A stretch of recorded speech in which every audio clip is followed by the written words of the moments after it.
J'ai dit à mon petit ami que s'il attrapait encore le volant pendant que je conduisais, je le laisserais sur le bord de la route, et il a essayé de me prendre au mot. Il y a quelques jours, mon petit ami a été invité à une soirée organisée par sa femme de travail. Et quand je lui ai demandé s'il pouvait m'emmener avec lui, il a dit non. Selon lui, comme je ne bois pas, je gâcherais l'ambiance et je deviendrais celle qu'on appelle la tueuse de vibes dans son cercle professionnel. Donc, ne pas m'emmener, c'était en fait me rendre service.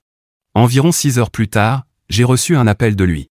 Il était complètement saoul et me suppliait de venir le chercher. Il était 3 heures du matin et son appel m'a réveillé. Encore à moitié endormi, je lui ai demandé ce qu'il avait fait de l'argent que je lui avais donné pour le taxi. Apparemment, Tina, sa femme de travail, avait faim. Alors ils sont allés dans une pizzeria du coin, et il lui a acheté à manger. Et pas juste un petit truc. Il lui a pris une pizza extra large, 3 accompagnements, un dessert et une boisson. J'étais abasourdi, mais j'ai décidé que sa sécurité était plus importante. J'ai donc pris ma voiture et fait les 45 minutes de route jusqu'à chez Tina. Quand je suis enfin arrivé, je l'ai appelé, mais il ne répondait pas. Il a fallu cet appel pour qu'il décroche. Et quand il est monté dans la voiture, il s'est excusé, disant que Tina avait perdu un collier et qu'il l'aidait à le chercher. Je lui ai dit, peu importe, et j'ai commencé à conduire. Mais à peine avais-je démarré qu'il a commencé à crier. Cette soirée était incroyable. Tina est tellement drôle, tu aurais dû la voir imiter ta façon de parler. Puis il a éclaté de rire, et en plein fou rire, il a attrapé le volant pour la première fois. J'étais fatigué, énervé, et pas du tout d'humeur. Je l'ai donc repoussé brusquement et me suis arrêté sur le bas-côté. Je lui ai dit très clairement que je n'avais pas la patience pour ces conneries, et que s'il recommençait à toucher au volant, je le larguerais sur le bord de la route, et il n'aurait qu'à retourner chez Tina à pied. Il s'est contenté de rire et a dit, « Tina dit que tu fais que parler, c'est pour ça que t'as une grande bouche. Tu feras rien. Tu m'aimes trop. » J'ai redémarré, mais à peine 2 minutes plus tard, il a recommencé. Sauf que cette fois, il n'a pas juste attrapé le volant. Il l'a attrapé et fait une embardée. La voiture a dérapé vers la droite, a heurté un trottoir, et a fini dans un énorme buisson. J'étais paniqué et j'ai crié. Ce n'est que lorsque la voiture était bien plantée dans le buisson qu'il a lâché le volant. Il était mort de rire, me moquant, « Refais pas ça, hein. Refais pas ça, ose. » Il a ensuite ajouté, « Tu vois, c'est pour ça que t'es pas marrante. » Heureusement, la voiture n'avait que quelques éraflures sur le capot. J'ai réussi à la faire reculer hors du buisson. Je lui ai dit de sortir, que je rentrais seul. Il m'a regardé comme si je plaisantais. Mais je ne l'étais pas. Je lui ai dit très sérieusement que soit il sortait, soit notre relation était terminée. Il m'a accusé de ne pas comprendre la blague et a dit qu'il ne sortirait pas de la voiture à moins que je le force. Je ne savais pas quoi faire, alors je l'ai piégé. Je lui ai dit que je sentais que le pneu était crevé. Je lui ai gentiment demandé d'aller chercher la roue de secours dans le coffre pour que je la change. Pour le motiver, je lui ai même promis une fellation s'il le faisait. Dès qu'il est sorti de la voiture, j'ai appuyé sur la pédale et je suis parti. Je suis arrivé chez moi 30 minutes plus tard, et j'ai pleuré toute la nuit. Mon petit ami s'est présenté à ma porte 8 heures plus tard, trempé et couvert de boue. Il m'a dit qu'il ne se souvenait de rien et m'a demandé pourquoi ma voiture était rayée. Je ne sais pas si je dois lui pardonner. Il était assis à ma table de cuisine, toujours habillé de ses vêtements sales. Je lui ai tout raconté, que j'étais venu le chercher chez Tina, qu'il avait attrapé le volant 2 fois, que la voiture avait fini dans un buisson. Son visage a changé au fur et à mesure, et je voyais qu'il commençait à se souvenir. Il est resté silencieux un moment, puis a soudainement frappé la table du plat de la main. Il m'a accusé d'avoir eu tort de le laisser sur le bord de la route en pleine nuit. Il n'arrêtait pas de dire à quel point c'était dangereux et que tout aurait pu lui arriver. Je lui ai rappelé que c'était lui qui avait mis nos vies en danger en attrapant le volant pendant que je conduisais, mais il refusait d'écouter. J'ai essayé de lui expliquer que je l'avais prévenu plusieurs fois, que j'avais eu peur quand la voiture avait dérapé, et que son rire moqueur avait tout empiré, mais il secouait la tête et devenait de plus en plus énervé. Il a commencé à faire les 100 pas dans la cuisine, disant qu'une vraie copine n'abandonne pas son mec au bord de la route, peu importe ce qu'il fait. Il a encore parlé de Tina, disant qu'elle n'aurait jamais fait ça à son copain. Là, j'ai vraiment été en colère. Après tout ce qui s'était passé à la fête, il osait encore me comparer à elle. Je suis resté calme et je lui ai dit qu'un vrai copain ne met pas en danger la vie de sa copine en touchant le volant, surtout après qu'elle lui ait demandé expressément de ne pas le faire. J'ai aussi mentionné le fait qu'il m'avait exclu de la fête parce que je ne bois pas, et qu'il avait dépensé l'argent que je lui avais donné pour acheter à manger à Tina. Il est devenu encore plus sur la défensive, disant que je ramenais des trucs hors sujet juste pour le faire passer pour le méchant. Selon lui, cette histoire de volant n'était qu'une blague que j'avais mal prise. Il disait que je dramatisais tout, et que l'incident du buisson, ce n'était pas si grave. J'en avais assez de discuter. Je lui ai dit que son comportement n'était pas acceptable, ivre ou non. Je lui ai rappelé qu'il m'avait insulté en répétant les mots de Tina juste avant d'attraper le volant la deuxième fois. Il a essayé de m'interrompre, mais j'ai continué. Je lui ai dit à quel point j'avais eu peur quand la voiture avait percuté le buisson, et à quel point son rire pendant ce moment prouvait qu'il se fichait complètement de ma sécurité. Il s'est levé brusquement et a dit qu'il avait besoin de prendre l'air. Avant de sortir, il s'est retourné et m'a dit que je devrais réfléchir à si je voulais vraiment continuer cette relation si je ne pouvais pas supporter ses blagues. Puis il a claqué la porte. Je n'ai pas essayé de l'empêcher de partir. En réalité, j'ai ressenti un certain soulagement une fois qu'il était parti. Toute cette matinée n'avait fait qu'accentuer mes doutes sur notre relation. Non seulement il refusait d'assumer ses actes, mais en plus, il essayait de me faire culpabiliser de m'être protégé. Et maintenant, je suis assise là, à réfléchir à tout ce qui s'est passé. Une part de moi a envie de lui pardonner parce qu'il était ivre et prétend ne pas se souvenir de ce qu'il a fait. Mais une autre part de moi ne cesse de repenser à ce moment dans la voiture. À la peur que j'ai ressentie, à la façon dont il s'est moqué de ma panique, et à comment il a choisi de mettre nos vies en danger juste pour prouver un point. Je ne peux m'empêcher de repenser au fait qu'il a privilégié le confort de Tina à ma sécurité, qu'il a dépensé l'argent du taxi que je lui avais donné pour lui acheter à manger, puis qu'il m'a forcé à faire 45 minutes de route à 3 heures du matin pour venir le chercher. Et même ce matin-là, alors qu'il était sobre, il ne reconnaissait toujours pas la gravité de ses actes. Je n'ai pas répondu à ses messages depuis son départ. Et à chaque fois, ils deviennent de plus en plus agressifs, disant que j'exagère et que je me comporte comme une enfant. Mais pour la première fois, je me demande si cette relation vaut vraiment la peine d'être sauvée. S'il ne peut pas comprendre pourquoi son comportement était dangereux et irrespectueux, qu'il soit ivre ou non, alors il est peut-être temps que je passe à autre chose. Mise à jour 1. Cela fait une semaine que mon petit ami est parti après notre dispute à propos de l'incident du volant. Il revient tous les 2 ou 3 jours pour récupérer ses affaires, toujours quand je suis rentré du travail. À chaque fois, il ne me parle presque pas. Il attrape des vêtements ou son matériel de gaming et dit qu'il loge chez son ami Mike en attendant de voir quoi faire. J'ai évité les réseaux sociaux cette semaine, essayant de remettre mes idées en place. Mais hier, en faisant défiler mon fil d'actualité, je suis tombé sur sa publication. Je n'en croyais pas mes yeux en lisant ces mots. Il avait écrit une longue histoire détaillée expliquant comment sa copine de 2 ans était soudainement devenue cruelle et l'avait abandonné sur une route sombre en pleine nuit. Il décrivait comment il avait dû marcher des heures dans le froid, comment aucune voiture ne s'était arrêtée pour l'aider, et comment il aurait pu mourir. Il a même ajouté qu'un chien errant l'avait poursuivi à un moment donné. Pourtant je sais que c'est faux, car il n'a rien mentionné de tout cela quand il est arrivé chez moi ce matin-là. La section des commentaires était encore pire que la publication. Des gens que je ne connais même pas me traitaient de psychopathe et d'abusive. Certains disaient que je devrais être poursuivi pour mise en danger. D'autres suggéraient qu'il porte plainte contre moi pour abandon. Mais ce qui m'a le plus atteinte, ce sont les commentaires de Tina. Elle avait écrit au moins 6 longs commentaires, chacun pire que le précédent. Dans l'un, elle disait avoir toujours remarqué des signaux d'alerte dans mon comportement, comme le fait que je ne le laissais jamais s'amuser avec ses collègues. Dans un autre, elle racontait que je contrôlais soi-disant ce qu'il portait au travail, ce qui est totalement faux. Elle répondait aux autres internautes avec des histoires inventées, me décrivant comme une petite amie possessive, instable, qui avait enfin révélé son vrai visage. Plus je lisais, plus je bouillonnais. Pas une seule mention dans sa publication de son état d'ivresse ce soir-là. Rien sur le fait qu'il avait attrapé le volant 2 fois alors que je conduisais. Aucune explication sur l'accident dans le buisson et son rire moqueur. Il n'a rien dit sur l'argent du taxi qu'il a dépensé pour la commande chère de Tina, ni sur le fait qu'il m'a forcé à venir le chercher à 3 heures du matin. Il a totalement oublié de dire qu'il m'a insulté en reprenant les mots de Tina juste avant de retoucher au volant une seconde fois. J'ai essayé de l'appeler juste après avoir lu la publication. Messagerie directe. J'ai rappelé encore et encore. Au 5e essai, je lui ai envoyé un long message exigeant qu'il dise toute la vérité. Aucune réponse. J'ai attendu 1 heure, de plus en plus frustré en voyant les commentaires se multiplier sous sa publication, tous compatissants envers lui et me condamnant. Finalement, j'ai décidé d'appeler Mike. Je me suis dit que s'il ne me répondait pas, Mike pourrait peut-être lui dire au moins de modifier sa publication pour qu'elle reflète toute la vérité. Mais quand Mike a décroché, tout a empiré. Il était confus quand j'ai parlé de mon copain qui logeait chez lui. Il m'a dit qu'il ne l'avait pas vu depuis des semaines, depuis leur dernière soirée jeux vidéo. D'après lui, mon copain ne lui avait jamais demandé à loger chez lui, et il n'y était certainement pas resté cette semaine. J'ai eu un choc. Mes mains tremblaient quand j'ai raccroché. Toutes ces fois où il est venu prendre ses affaires, toutes ces fois où il a parlé de Mike comme s'il y restait, ce n'était que des mensonges. J'ai recommencé à l'appeler, alternant entre messages de colère et messages inquiets. Où était-il? Pourquoi mentir sur un truc pareil? La dernière fois qu'il est venu prendre ses affaires, c'était il y a 2 jours. Il a emporté ses vêtements préférés et son ordinateur de jeu en me disant qu'il retournait chez Mike pour jouer en ligne avec les gars.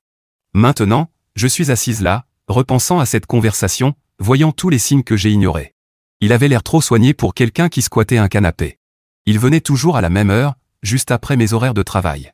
Ses vêtements n'étaient jamais froissés ni sales. Et je regarde encore les commentaires de Tina. La façon dont elle le défendait avec tant de conviction. Comme si elle savait exactement quoi dire pour me faire passer pour la méchante.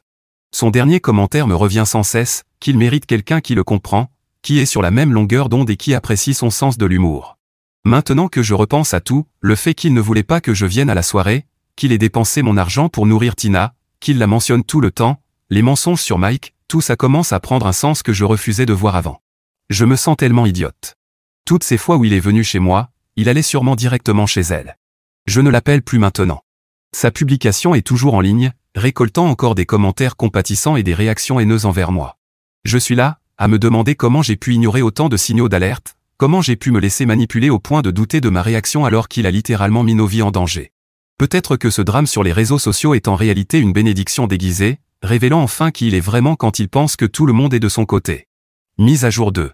Après des jours de publications mensongères et de commentaires haineux, j'ai décidé que j'en avais assez d'être dépeinte comme la méchante. Il y a une semaine, je me suis assise et j'ai écrit toute l'histoire de mon point de vue, en m'assurant de ne mettre aucun détail qu'il avait soigneusement laissé de côté. J'ai tout repris depuis le début. Comment il a refusé que je vienne à la soirée parce que je ne bois pas et que, selon lui, je tuerais l'ambiance. J'ai décrit comment il avait dépensé l'argent du taxi que je lui avais donné pour acheter à Tina un repas extravagant, une pizza extra large, plusieurs accompagnements, un dessert et des boissons. J'ai expliqué les 45 minutes de route à 3 heures du matin pour aller le chercher, et comment il m'avait fait attendre pendant qu'il aidait Tina à chercher un collier soi-disant perdu. Ensuite, je suis passé aux points cruciaux qu'il avait soigneusement omis, son état d'ébriété, les moqueries qu'il avait faites en reprenant les propos de Tina sur ma grande bouche, et surtout, le fait qu'il avait attrapé le volant non pas une mais 2 fois. J'ai détaillé l'accident dans le buisson, son rire alors que j'étais terrifié, et à quel point il avait traité toute la scène comme une blague. J'ai bien précisé que je ne l'avais laissé sur le bord de la route qu'après qu'il ait mis nos vies en danger et refusé de sortir de la voiture de lui-même. Enfin, j'ai ajouté la révélation récente concernant ses mensonges à propos du fait qu'il séjournait soi-disant chez Mike cette semaine-là. J'ai terminé la publication en demandant si quelqu'un d'autre aurait réagi différemment à ma place. Les réactions ont commencé à affluer. Les gens ont partagé mon post et sont retournés commenter le sien pour le confronter. Beaucoup ont souligné à quel point il était manipulateur d'avoir omis les faits concernant l'alcool et le volant. Certains ont partagé leurs propres expériences avec des partenaires ivres les mettant en danger, et m'ont dit que j'avais eu raison de me protéger. Le vent a vraiment tourné lorsque les internautes ont commencé à remettre en question les multiples commentaires de Tina. Ils l'ont accusé d'inventer des histoires pour me faire passer pour une personne contrôlante, surtout après que j'ai expliqué que je n'avais même pas été autorisé à venir à la fête. Plusieurs commentateurs ont suggéré que leur relation semblait trop intime pour de simples collègues de travail. Hier soir, alors que je lisais les réponses, mon téléphone a sonné. Le nom de mon ex s'est affiché à l'écran.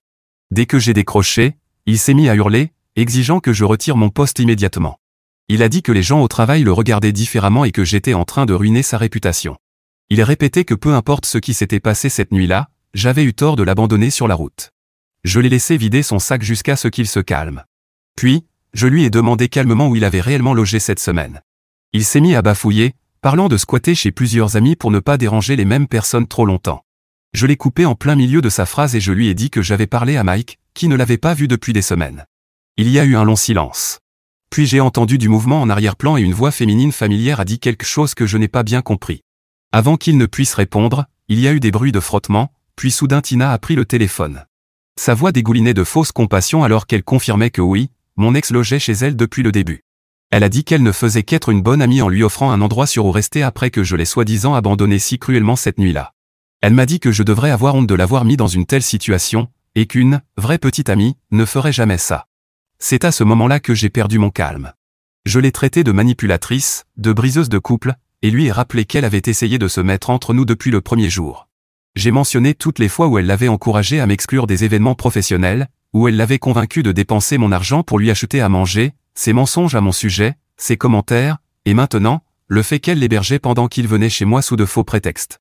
Elle a immédiatement laissé tomber son ton mielleux et s'est mise à hurler à son tour. Elle a dit que j'étais juste jalouse parce qu'elle et mon copain avaient une connexion spéciale. Selon elle, il pouvait parler de tout pendant des heures, alors qu'il me trouvait ennuyante. Elle a dit qu'il avait besoin de quelqu'un de drôle et spontané comme elle, pas d'une rabat-joie incapable de supporter une blague inoffensive comme attraper un volant. En plein milieu de notre dispute, l'appel a été brusquement coupé. J'ai essayé de rappeler plusieurs fois, mais c'est tombé sur la messagerie à chaque fois. Je tremblais de rage, les imaginant ensemble à l'autre bout du fil, probablement en train de rire de ma réaction. J'ai regardé autour de mon appartement et j'ai vraiment vu toutes ses affaires pour la première fois. Son installation de gaming était toujours dans un coin du salon. Ses vêtements prenaient encore la moitié de mon placard. Sa tasse préférée était encore dans mon placard de cuisine. Tous ces objets qu'il n'avait jamais pris pendant ses soi-disant allers-retours chez Mike. J'ai pris tous les sacs poubelles que je pouvais trouver et j'ai commencé à tout y fourrer. Ses consoles et manettes hors de prix? Dans les sacs. Les éditions rares de ses livres de collection? Dans les sacs. Tous ses vêtements et chaussures? Dans les sacs. J'ai retrouvé nos bracelets assortis de notre premier voyage dans ma boîte à bijoux. Ils y sont passés aussi. Chaque trace de lui, chaque cadeau, chaque chose qu'il avait laissé chez moi pendant nos 2 années ensemble, tout est allé dans les sacs. J'ai tout descendu et laissé à côté de la benne de l'immeuble. Puis je lui ai envoyé un dernier message, tes affaires sont à côté de la benne. Les éboueurs passent demain matin à 8 heures. Ce qu'il en adviendra après, ce n'est plus mon problème. J'ai encore les mains qui tremblent en écrivant cette mise à jour. La réalité me frappe enfin. Il a passé toute cette semaine à faire des allers-retours entre mon appartement et le sien, me mentant à chaque fois. Ils ont probablement écrit ensemble ce post mensonger à mon sujet, inventant des détails comme cette histoire de chien errant pour susciter la pitié. Et chaque fois qu'il venait récupérer ses affaires, il allait sûrement directement chez elle. Tous les deux riaient sûrement de ma naïveté à croire l'histoire de Mike. Mais honnêtement, je ne regrette pas de l'avoir laissé sur le bord de la route. Au contraire, savoir où il est allé ensuite ne fait que confirmer que j'ai pris la bonne décision. Mon seul regret est de ne pas avoir vu leur petit jeu plus tôt. Merci à toutes celles et ceux qui ont laissé des commentaires bienveillants sous ma publication. Vous m'avez aidé à comprendre que je n'avais pas eu tort de me protéger cette nuit-là, et vous m'avez donné le courage de raconter ma version de l'histoire. Je vais éteindre mon téléphone pour le reste de la journée et me concentrer sur le nettoyage de chaque trace de lui dans mon appartement. Mise à jour 3. Cela fait 3 mois que j'ai jeté les affaires de mon ex, et je ne comptais plus faire de mise à jour. Mais hier, j'ai appris une nouvelle que je me suis dit devoir partager, ne serait-ce que pour clore définitivement cette histoire. Mike m'a appelé pendant que j'étais au travail. Au début, j'ai ignoré son appel parce que j'étais en réunion, mais ensuite il m'a envoyé un message disant que c'était urgent. Quand je l'ai rappelé pendant ma pause déjeuner, il m'a annoncé que mon ex et Tina avaient eu un grave accident de voiture et qu'ils étaient tous les deux en soins intensifs. D'après Mike, ils étaient à une soirée chez quelqu'un la veille, comme d'habitude. Et malgré le fait qu'il était complètement ivre, mon ex a décidé de les ramener en voiture parce que Tina l'avait mis au défi. Ils ont fini par s'écraser contre une glissière de sécurité sur l'autoroute à grande vitesse. La voiture a été complètement détruite. Avant de parler de ce que je ressens, je devrais expliquer ce qui s'est passé après ma dernière mise à jour. Le matin suivant, vers 7 heures, mon ex est revenu pour récupérer ses affaires que j'avais laissées près de la benne. Tina était évidemment avec lui, dans sa Honda grise. Je les ai regardés depuis ma fenêtre pendant qu'il chargeait tous les sacs dans sa voiture. Elle n'arrêtait pas de le toucher au bras pendant qu'il travaillait, et chaque fois qu'elle remarquait que je les regardais, elle me lançait un regard noir. Ils ont pris tous les sacs, même celui contenant les bracelets assortis. C'est la dernière fois que j'ai vu l'un ou l'autre. Après ce jour-là, j'ai coupé tout contact. Je les ai bloqués partout. Numéro de téléphone, réseaux sociaux, adresse email, même LinkedIn. J'ai changé de salle de sport parce que la mienne était trop proche de leur bureau. J'ai commencé à faire mes courses dans un autre supermarché pour éviter toute rencontre. J'avais besoin de cette rupture nette pour retrouver ma paix mentale. Ces 3 derniers mois ont été transformateurs. J'ai eu une promotion au poste de chef de projet, ce qui me garde occupé avec de nouveaux défis. J'ai commencé des cours de poterie tous les mercredis soirs, quelque chose que j'avais toujours voulu essayer, mais que mon ex considérait comme un gaspillage d'argent.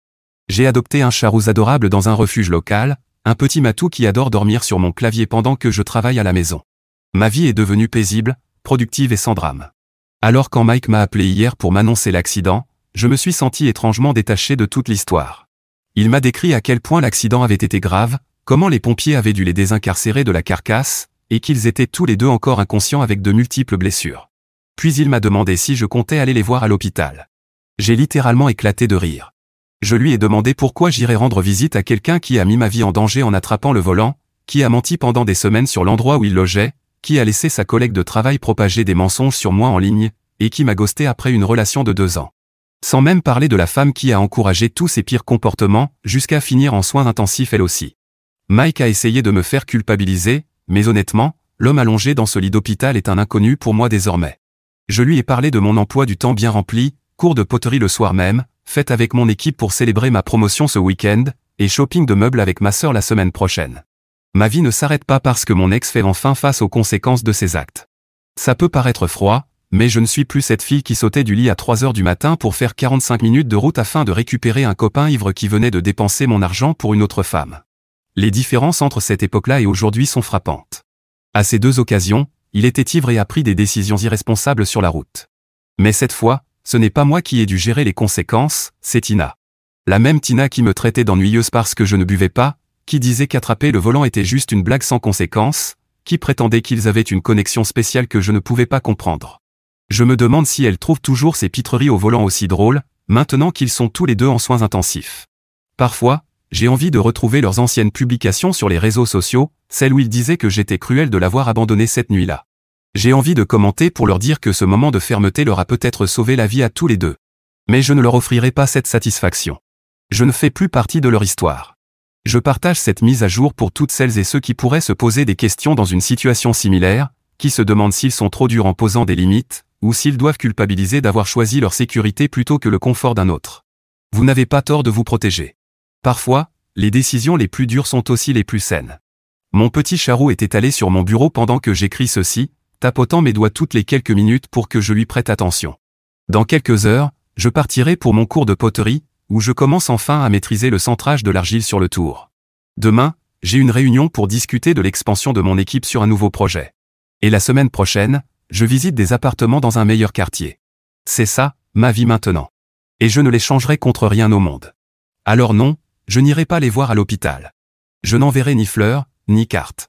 Je ne chercherai pas de mise à jour sur leur état de santé sur les réseaux sociaux. Ils ont fait leur choix, tout comme moi j'ai fait les miens il y a 3 mois. La seule différence, c'est que mes choix me permettent de dormir en paix la nuit. Merci à vous tous pour votre soutien tout au long de cette histoire.